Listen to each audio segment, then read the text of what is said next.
You have fireflies? Greetings, everyone. This is Content Evolution NuWorld, and we're delighted to have Tim Beharon with us as our guest expert, all things Apple. And Tim, delighted to have you with us. I know that you can only stay with us for the first half of this call, but we will continue on Good. after your briefing, and all the best for your next appointment. So, Tim, jump in. What did we learn about what Apple is bringing to the world? By the way, I was impressed with the ergonomics, human factors, universal, and accessibility design stuff. But you tell us from your perspective what is going on. Well, I'm pleased to be with you in this context. I was at Apple, and actually I was briefed on it privately, but it's very interesting because this is we are actually with Apple now at a significant juncture, because they're now jumping into the role of promoting artificial intelligence at the edge. And that's a really big conceptual shift, right? We have the broad generative AI that's across the board. But what they're doing is they're bringing it down to the edge, and their updated neural processor in the A18 is really impressive. I got a chance to look at the diagrams of what's in the neural processor, and they're just making amazing strides in silicon, and they're putting themselves in a very strong position. So the first thing that I think my takeaway is there's a couple of clarification points that I made sure I got from Apple. To take full advantage of the new AI features coming out, you need either an A17 chip, meaning that you have to have a A15 Pro or A15 Pro Max, and then the new A18 chip that's in the Pro 16 and 16 Max. And those are the two phones, or the two chips, that will function and deliver all of the AI features. The one using the A17 on the 15 will be a little bit slower, whereas the A16 will be at its top speed until probably next year when they bring out the A19. But that's an important distinction for people who are trying to think about the refresh cycle for them. Because if you really want the full advantage of artificial intelligence or Apple intelligence, you have to move forward with it to go to something that at least has the A17 chip or the A18. The second thing that, and hold on just a second, I got to shut a window. It's drafty in here, but too much news blowing in from Apple Park.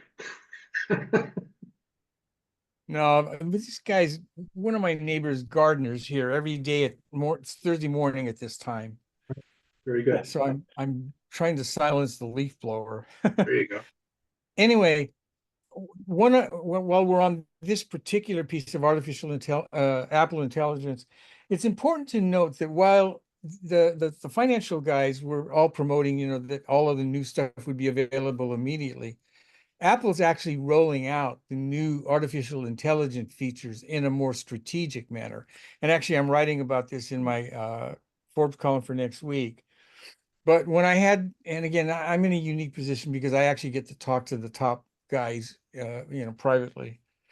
And when you look at what all of the new features that they've showed that will be in Apple Intelligence, some will be available immediately, some will be rolled out later this fall, much more out in the next year.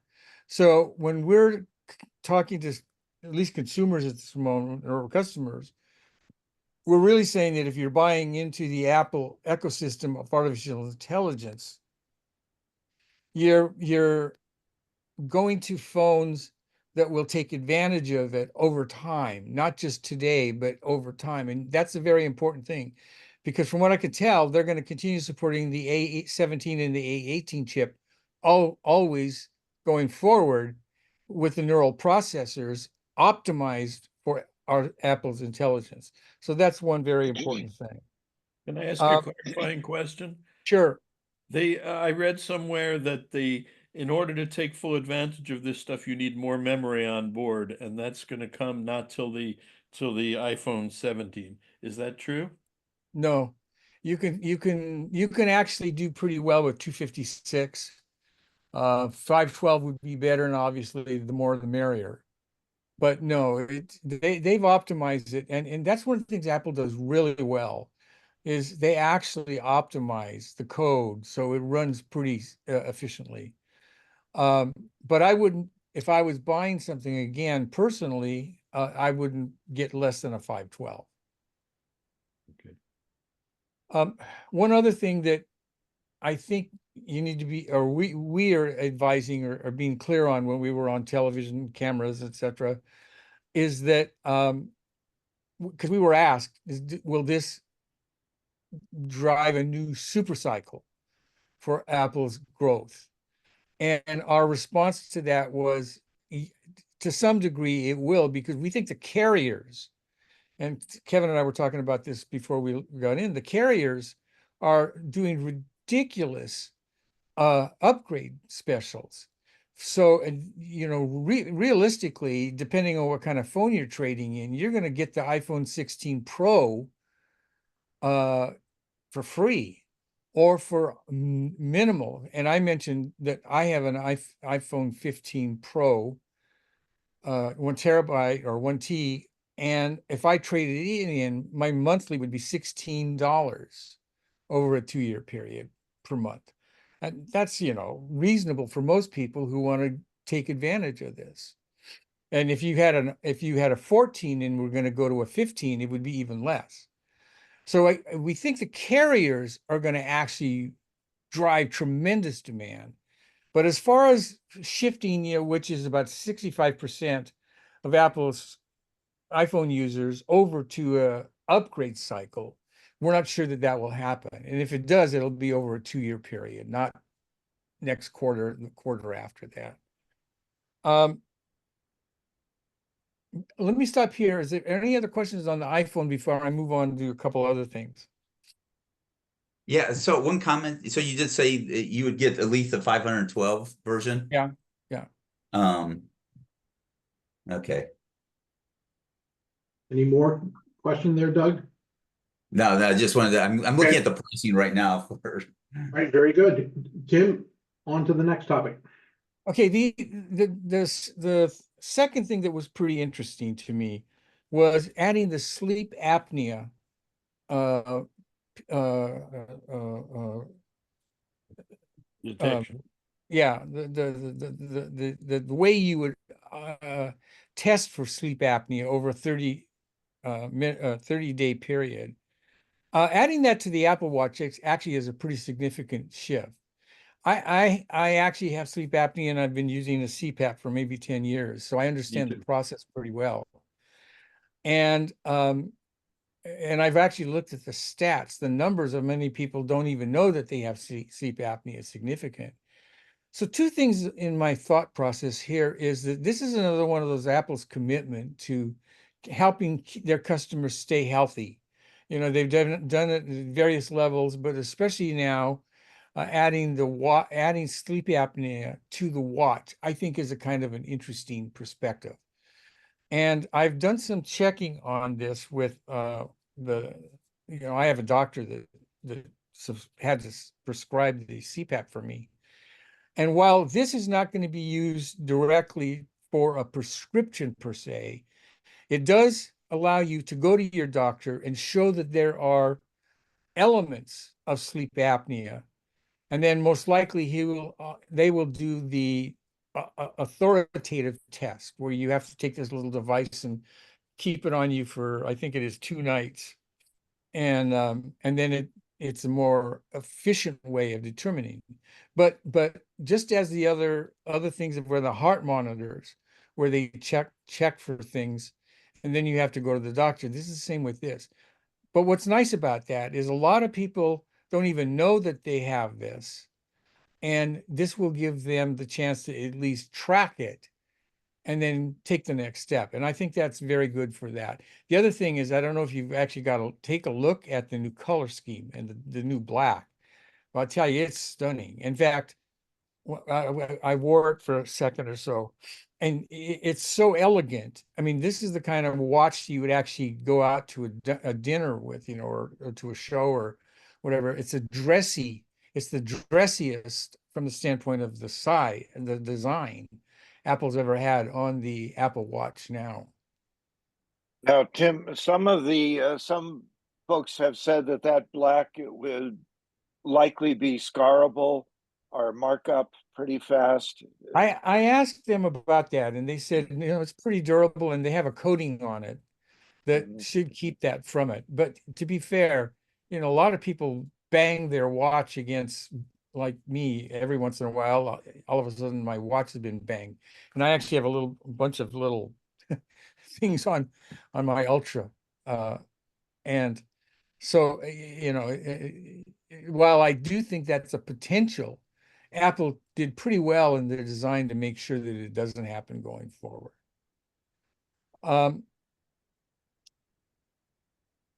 The third thing I wanted to talk about before I have to leave, and then we can get into more discussion, is what they did with the new AirPod Pros. And we actually have done work for Apple on this particular thing. And when Apple was starting to get into the idea of doing the AirPods in general, we had a lot of discussions with them, because at that time they had already made the investment in Beats, but they were looking at an even more portable way, because in the Beats, what they wanted with the Beats acquisition, which was way over paid for, in my opinion, but they did get tremendous audiology technology with the Beats that was patented. And so they were able to take a part of that and then extend it. And the bigger question was, another one of the things that normal Steve Jobs would do: can I make this smaller? Can I make it easier and more portable? And that's what they did with the original AirPod Pro, AirPods and AirPod Pros. And then they've evolved it over time.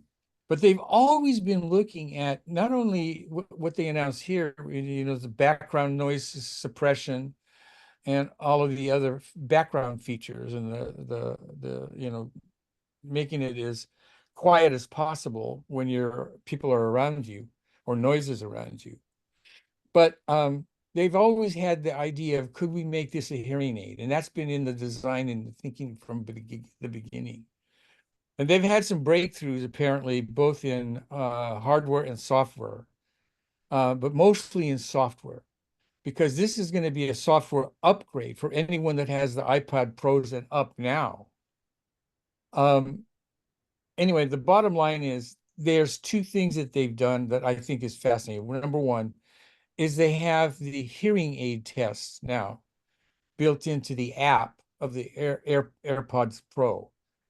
And there are a lot of people who have what I would call challenges in hearing, but don't necessarily need a full hearing aid. And Apple was kind of clear on this in the discussion with us. There's a lot of people in there who have serious hearing issues and are always going to need a doctor prescribed high-end hearing aid. This is not to do that. It's not to replace the high-end ones. But it is to others who at times know and are understanding that they think that there's a hearing issue. So they can take that hearing aid test and they can determine there where you are on a scale, and then that app will make recommendations of this, if this will help you or not. And I think that's a pretty cool thing. And it kind of struck me kind of funny, because at this particular time, because my wife is always saying I'm not hearing what she says.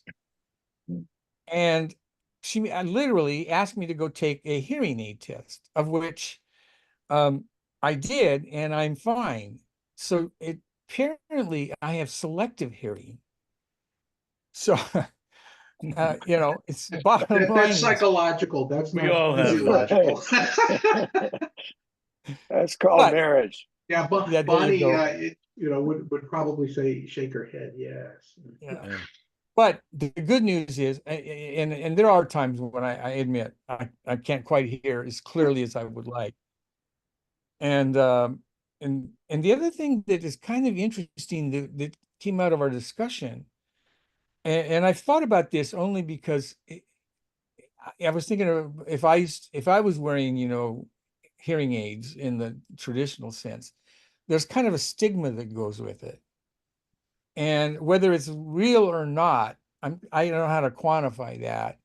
But one of the things that I think is a benefit of using an AirPod Pro for as a hearing assistant instead of a hearing aid, but a hearing assistant is, I don't care what your age is. If you have that in, they're thinking you're listening to a podcast or music, and it takes away kind of the stigma. Well, And there's a little. Go ahead, Tim, Bruce, I'm sorry. Tim I was was just going to interject briefly. One at a time. I just had a hearing test yesterday. I'm gonna get the recommendations for this, and I'm gonna go in there with these iPods and compare them. And so I'll be a test case. Okay. Very good. Ben, you had a question or thought? yeah, Tim, but the thing that struck me at the point of the announcement was the industry response. The hearing aid industry response might be just organic rejection and assertion that it's hokum and so forth. I hope there's some partnership with the industry. Well, they probably will to some degree. And yes, even the OTC hearing aid guys, push back on it.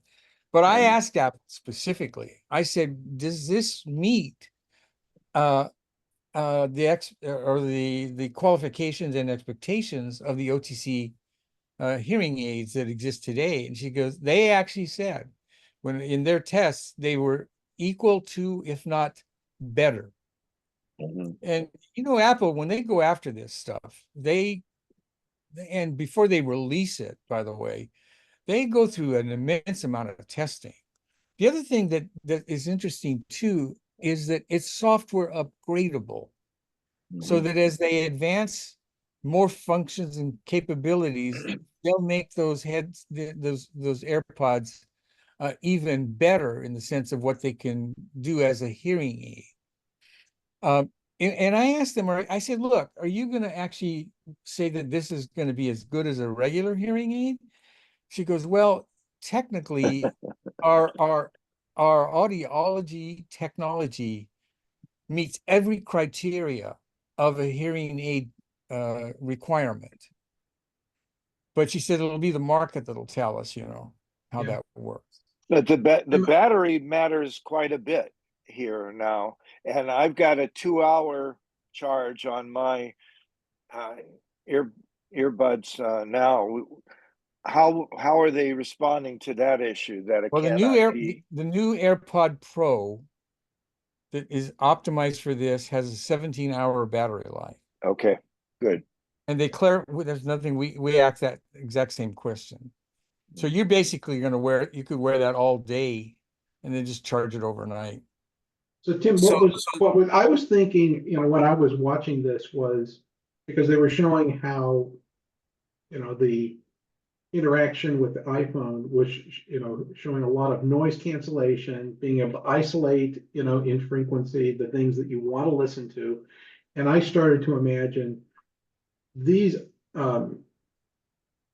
will, facilitate a new generation of simultaneous translation, because you're going to be able to isolate only to what you need to hear, all right, in terms of what's being translated, as opposed to both what the speaker in front of you is saying in the other language and what you need to hear in your language, that you could basically tune that out.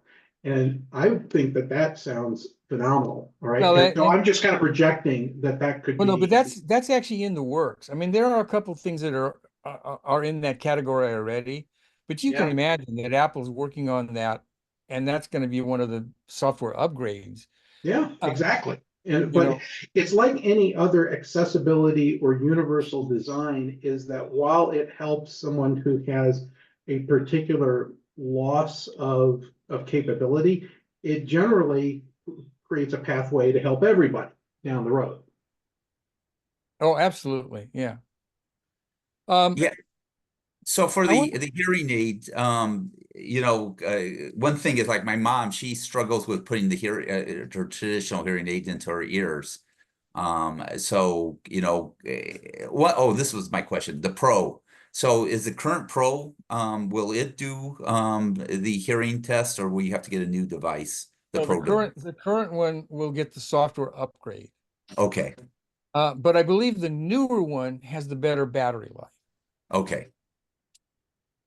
All right. Okay.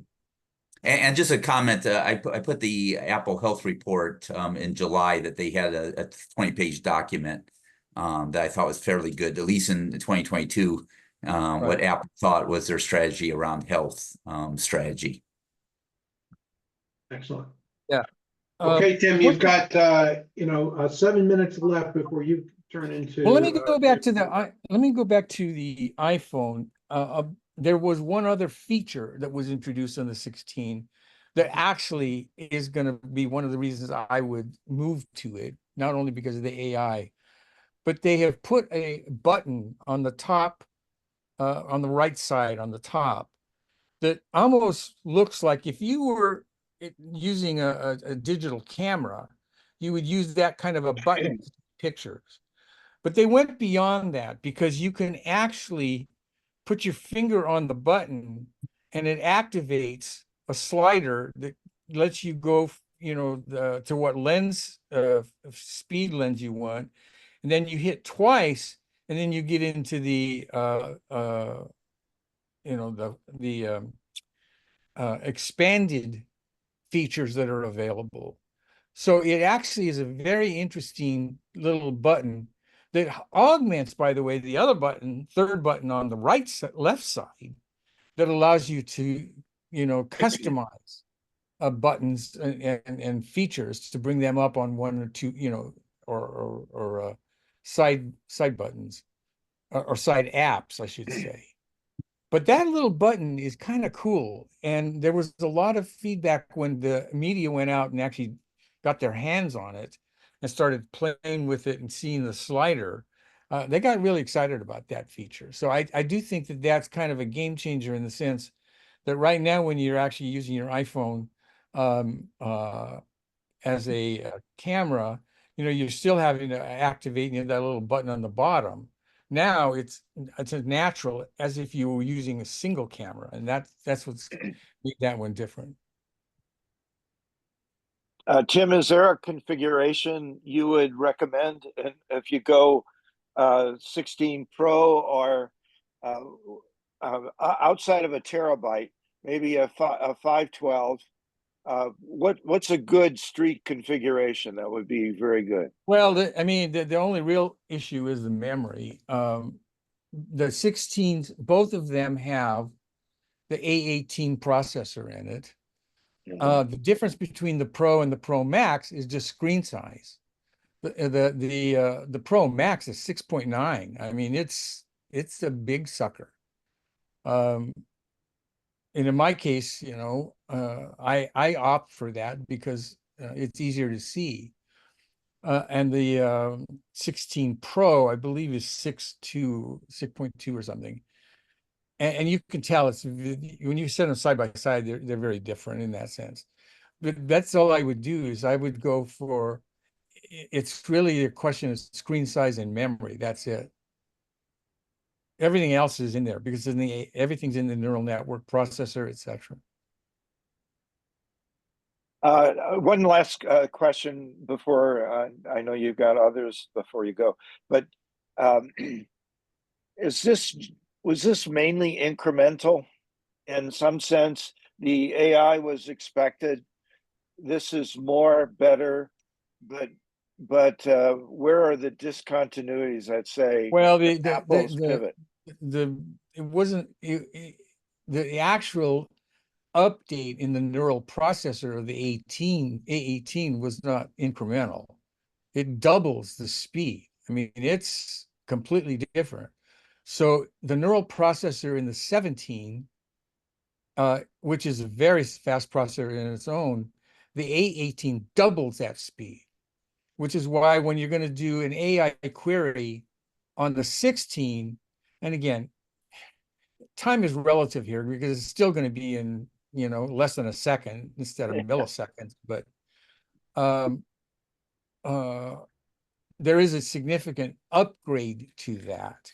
The other thing too is the cameras are upgraded too. The one thing that was interesting that the camera on the front was upgraded to a 45 megapixel. And so you've got immense resolution and capabilities with that. And I don't know if you guys caught, there was a video of the weekend that they were shooting.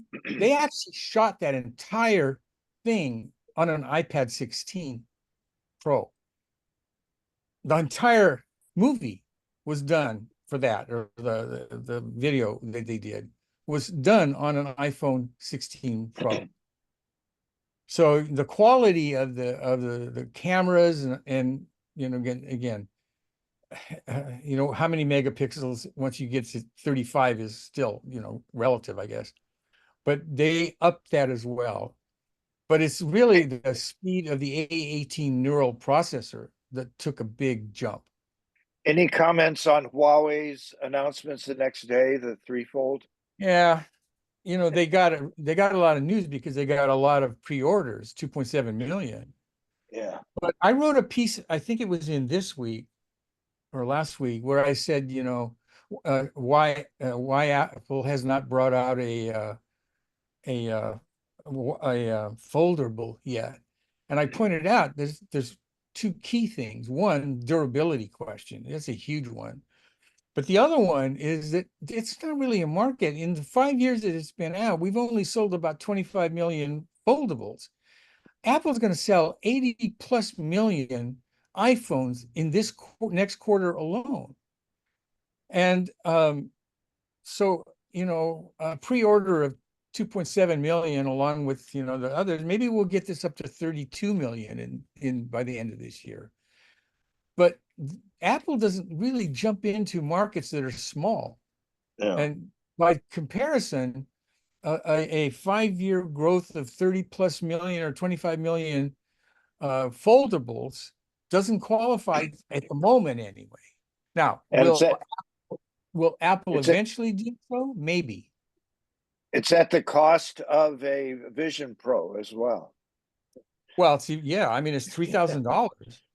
And in fact, when I actually read that, because all the pre-orders were in China, who in China's got $3,000 to throw this on? The Politburo maybe, but that's about it. All right, very good. Tim, thanks for Thanks, guys. I'm sorry I have to run. I have a medical test that I couldn't change. So we want you to stay healthy so you can join us again. I got one final. Yeah. Is there any difference between the memory that we buy 512 1 terabyte, which is memory, and the on processor memory that it uses No. no? None at all. Okay. Yeah. All right. All right, guys. Thank you. Thank you Thank you, very much, Tim. Tim. Thank you. Appreciate it. All right, everyone. We're going to keep going amongst ourselves with what we know. Nothing. Which there's a lot of collective intelligence here. Let's not kid ourselves. So Doug, I'm always I just wanted to say that I very much appreciate. I don't think I trust anyone more than Tim on reporting. I have forever on reporting and observing as observing the Apple evolution and alignment with the management structure. So I very much appreciate him doing so. Yeah, Me too. well, and he has cultivated a semi-permeable membrane of trust, right, between, having access to people at Apple and, reporting things that are accurate to the marketplace without, violating, some of the internal trust that they place in him about what's going to happen next. Very similar to the experience that I had when I had, Tim on the ThinkPad, Industry Advisory Council. And, we had a lot of other people there. Tim was always forthright and gave us his opinions. But what he said in those rooms behind closed doors didn't, end up in his columns or in his advice per se, because it was all about, helping us make the product line better before it got released. So I hope he's doing the same thing, and I believe he is for Apple. And it's interesting because Tim is chairman of creative strategies these days. Ben, his son, is running the place, and I need to catch up with him sometime and figure out the same kind of forward guidance. So where are you going to take creative strategies? And so we will have that conversation going on pretty soon. Ben, anything else you wanted to add? No, that's fine. I'm going to be positioned to get one, and I'll follow Doug's lead, whatever his configuration that he sets up. So, Doug, based on what you've heard, what are you going to buy? Yeah, so I don't take a lot of pictures. So the question is, do I want to pay the 250? I'll get at least 256, but do I pay another $200 to get the 512? Though at the same time, it's $200, and coffee once a day for a year, you pay a lot more than that. So it's kind of like how much you pay. But I guess bottom line, cost aside, like I was actually on a hearing study here in Kansas City, where I can't say, I'm under NDA, can't say which are the earbuds, but I did go out and buy, the Pro earbuds, and it'll be interesting to see how the software works. My mom, who has significant hearing loss, she struggles, she's 87, and struggles putting in an earbud, in a hearing aid into her ear. And, I think once this is really amplification and noise cancellation, it'll be interesting to see how that compares to from a hearing perspective. I have mild hearing loss, so I go back and forth. I've had the audiology test, and they say, well, it could help, it may not. I think a lot of people are where I'm at. So I think that's going to be interesting. I think the sleep apnea is going to be very interesting. Like I put in the Apple Health Report. The fundamental question is, like, right now, I think it's between 20 and 40 people do medical Googling, right? Do I go to the doctor, or do I, do self-diagnosis and then self-treatment? And, will that increase when you have, like Dr. Harvey Castro, he has a tool in ChatGPT where it says, okay, this is what's going on. What should I do? And it gives you information. And you can engage with the GPT and actually get you get more than your 7 minutes with your medical doctor, right? You can really get an engagement going. So it's going to be interesting to see where this takes off with Apple Intelligence, especially around healthcare. And at the end of the day, the question is, can we have a healthier healthcare system because of this technology? Yeah. And so these are things I'm going to be. I put into chat that what's happening from my perspective is that we're moving from a healthcare system that is intermittent to one where we have continuous telemetry available for people that can afford and opt into wanting to know what their pulse is 24/7, or what their any of the other statistics that we can get, because so much of this is about the moment that you're, feeling symptomatically something that you then, have somebody check you out, or you're in for your regular appointment, this kind of ongoing telemetry gives you a different perspective on what is baseline healthy for you. I remember when I was a kid, I, thought that I was, running a fever sometimes, and basically what I did was I ran a test, and it turned out that my baseline, temperature is lower than 98.6. Okay. And, while that's average for a human being, Kevin runs closer to 98.3 than 98.6. So if I'm running 98.6, I'm running a fever, right? So that had to go into my records. Okay. That, So something different. Kevin, you were a nerd as a kid then. Yes, absolutely. All right. All I right. mean, I was willing to, I was willing to, use experimental data, to, say, here's what's actually going on, right? The other thing I that this shows, Kevin, is that you are cool. Well, from your I don't perspective, know. yes, Literally. Yeah, I was, Literally. yeah, nerd cool, okay? or not. Or Whatever. not. It doesn't make any difference. It was, in that case, it was useful.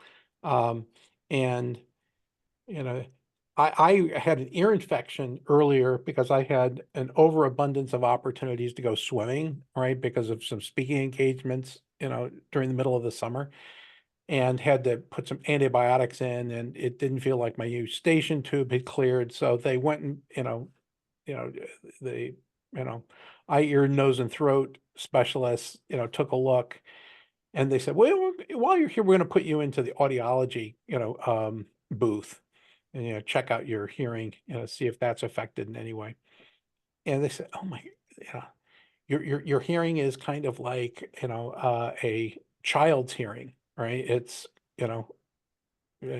still very sensitive at all frequencies. And I said, okay, Heidi is going to be unhappy about this, just like Tim's wife was unhappy. Okay, that this is not physiological. It's that I'm tuning her out.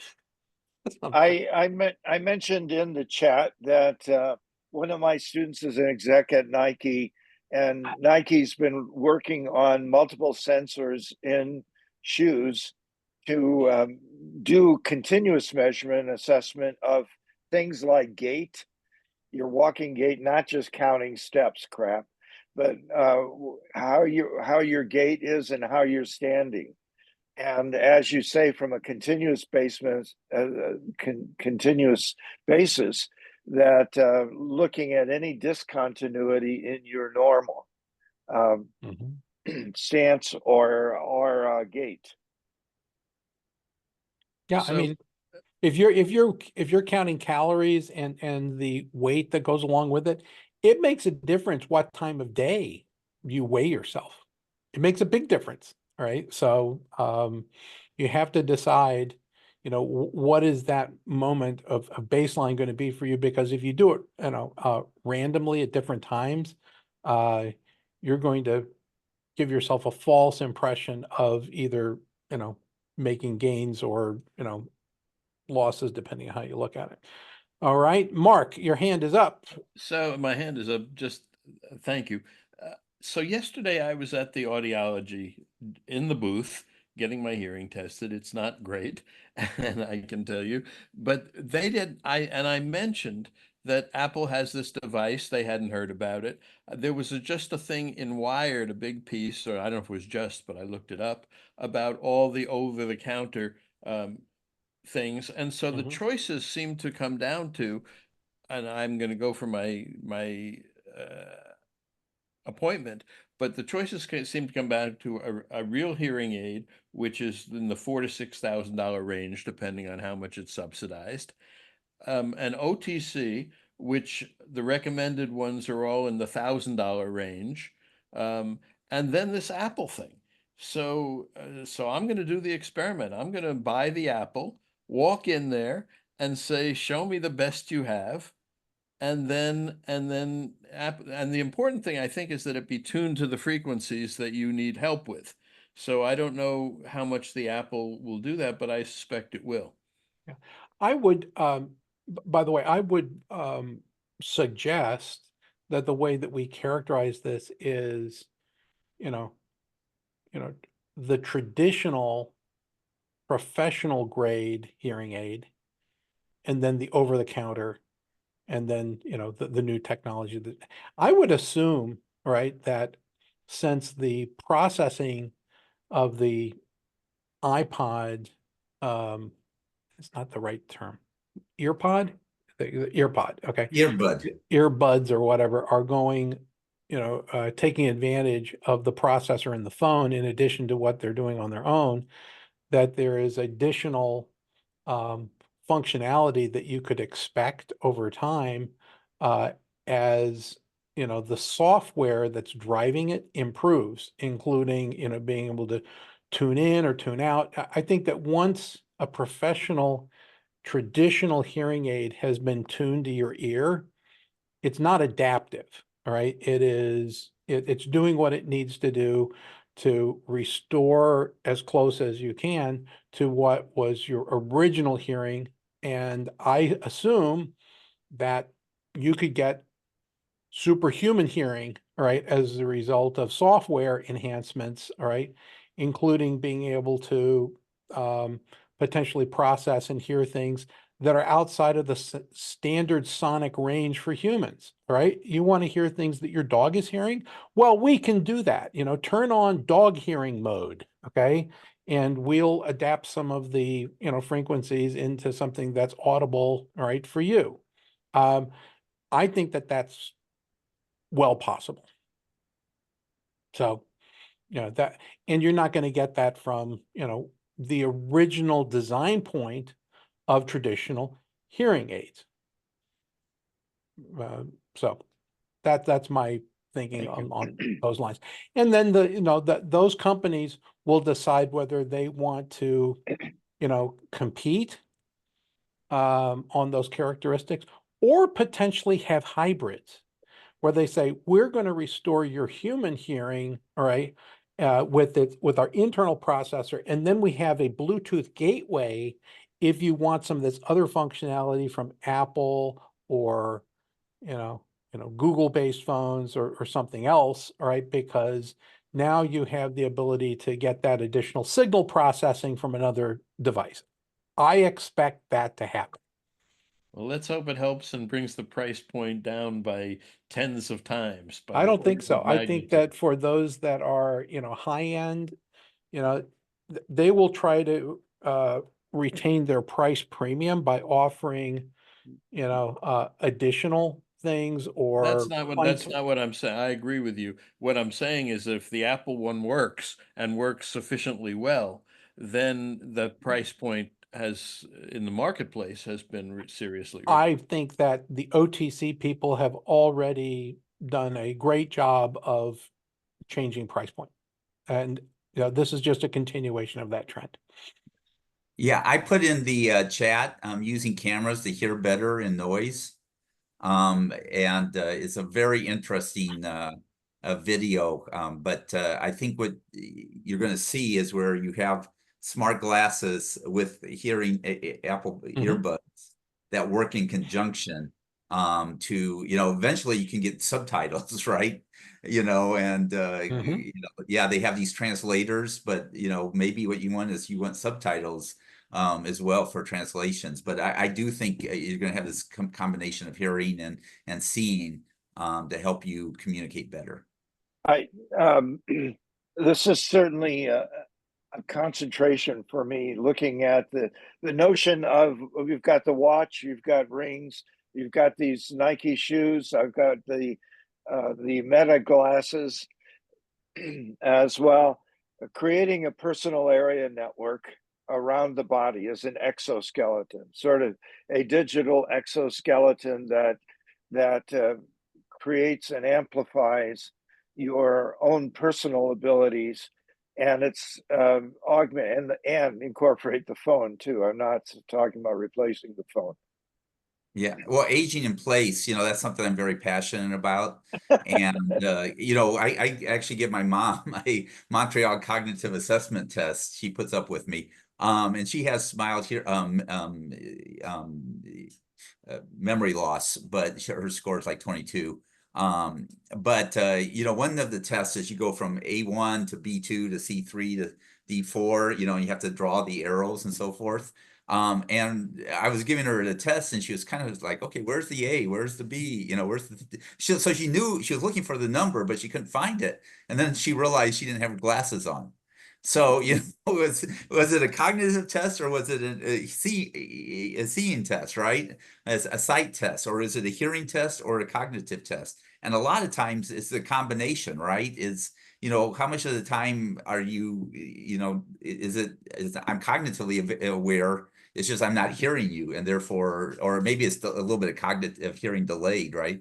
Is I need to process it a little bit slower, my reaction time. So, you know, if I have both hearing as well as sight and have subtitles, well, and then if the AI will say, and you know, like, okay, your wife just said this, and here are 3 possible answers. And by the way, this is our recommended best answer to not get you into trouble. 100%. Yeah. 100%. And, you know, so many times, you know, if people get, you know, diagnosed when they're young, right, that they have, you know, a learning impairment, and it turns out that they have a hearing problem, or they have a, you know, that they haven't been properly diagnosed, that they can't see well, right? Right. They just You have know, so blurry they're, you vision. know, yeah, and, you know, it's getting documented as, you know, the person can't learn, and there's nothing wrong with their capability of learning. It's that, you know, their IO is not good. Yeah, it just So, needs to be tweaked. Yeah. So I put in the chat, Bill Kraus in, I think this was in 2014.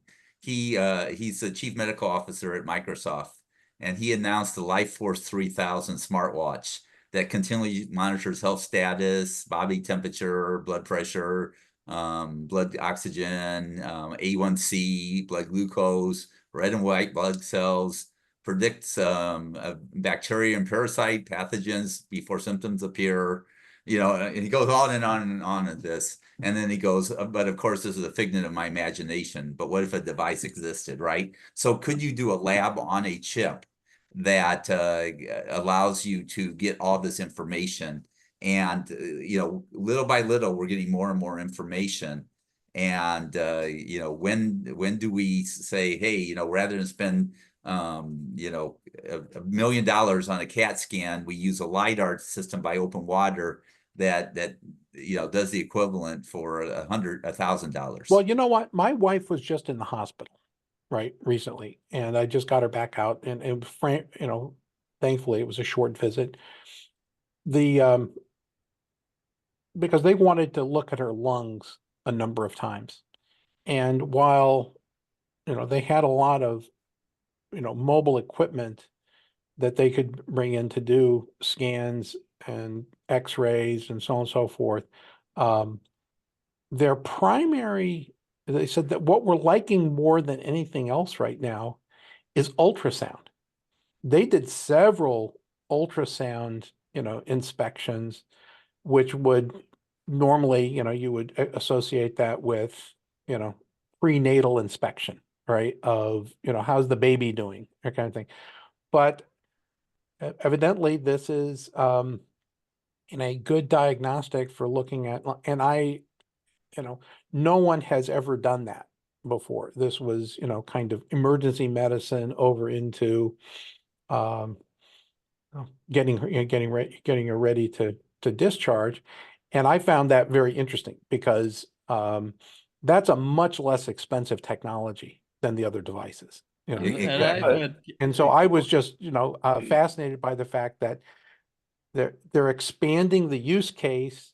It's a lower cost, you know, test, and they were finding that it was more useful in terms of looking at, you know, specific tissue areas. Go ahead. I've had ultrasound on my balls for various reasons. So they Mhm. use it in, you know, in a lot of different areas. But I want to just go say something else here. Mhm. those of us who are having this discussion are in the high end of the world that can afford iPhone 16s and can fret over how much we want to upgrade and how much memory we have. And most people, and certainly young people, which I focus on, don't. They may all have some cell phone or smartphone, but they don't have very few have. So there's another paradigm, which is, as Tim was talking, I'm thinking, why doesn't every classroom in the world have just one iPhone 16 Pro so that it can experiment with the features of the AI, and we can go into not just the personal mechanism, the personal um, way of looking at it, but in a more expanded way. And in India or places like that, they often have one phone per village. That's what they're even trying to do that. They're pushing for that.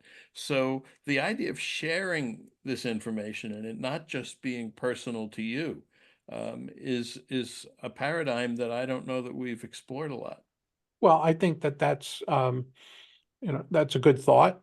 I would also say that what, in leadership categories, that this is leading edge, it does have a tendency to cascade, all right, into less expensive versions as time goes on. The penetration, what's Doug, what's the current penetration rate for mobile technology in the hands of people around the planet now? Are we Yeah, at there's like 50%, 5.2 60%? billion people that have a smartphone today. Okay, so Now, is the that like majority of them are Android. 55%, saturation? Oh yeah, like 62%. Only the very young, 62%. very Okay. old, yeah, or the very poor don't have a smartphone. Okay. And you have to So subtract the people who have two or three. No, I'm using, actually there's 8 billion smartphones. Like I have, Right, but some of them are owned by the same person. that's no, what he's no, saying. no, but so there's like 5.2, 5.3 billion unique smartphone users. And actually, I think it's like 5.8, 5.9 cell phone users because some people have feature phones. Okay. Yeah, and I'm one of the people that contributed to 8 billion because I have 3 mobile phones. Yeah, and I Because they have, have different, one's an Apple. I have 2 Google like, Android phones. And, that's because I want a different standard for those apps. And then I have what functions as a burner phone that has no data on it, which is, where the WhatsApp and those things are installed that are very greedy and want to steal all your information that, I, use that phone for those, apps that I don't want them to have my contact list or, any of my email correspondence. well, actually, this raises a point. I was wanting to ask Tim this question, because Apple Intelligence, like if you saw where they just arrested the CEO of Telegram, right? Telegram. Mhm. Yeah, and so like if there's a subpoena, I was talking to actually a lawyer that they do forensic, right? So if you bring your phone to work, right, and then you get subpoenaed because of your work environment, right? Because I have work content, then they can see you have visibility to watch seeing all your pictures, right? And even if you say, hey, these are personal, it then gets, it has to be, it's like, okay, these lawyers are looking at all your cell phone images. So, Well, the that's key why thing I is, told, when I was working for somebody else, and which I don't today, uh, that if you want me to use a mobile device, you need to give me one. All right. right. You do not have, say, well, give me your mobile phone. No. Okay. If you want to have access to me that way, you need to provide, the data plan and the device. Okay. You don't get that for free. All right. And that was contentious. All right. But I just, it's not in the terms and conditions of my employment. Right, but it's, you know, so that you say, hey, and because it's easy to mix your personal life and your business life. It's like, yeah, well, the company's giving me a phone. Why don't? But the thing No, I'm is saying that I had two different devices. no, Right. no, and the thing is, I have now two different devices as well, right? It's like here's my personal, here's my business. You know, and it was more just I'm trying to separate my business life from my personal life. But you know, when I talking to this lawyer about the forensic, you know, because you're putting more and more of your personal life onto this, and it's good to have Okay. you know, So just like I'm going to a little pop quiz here. All right. The why do ringtones exist? You know, the ones that are, you know, that are different kinds of ringtones that are downloadable or selectable. Why? Who invented that?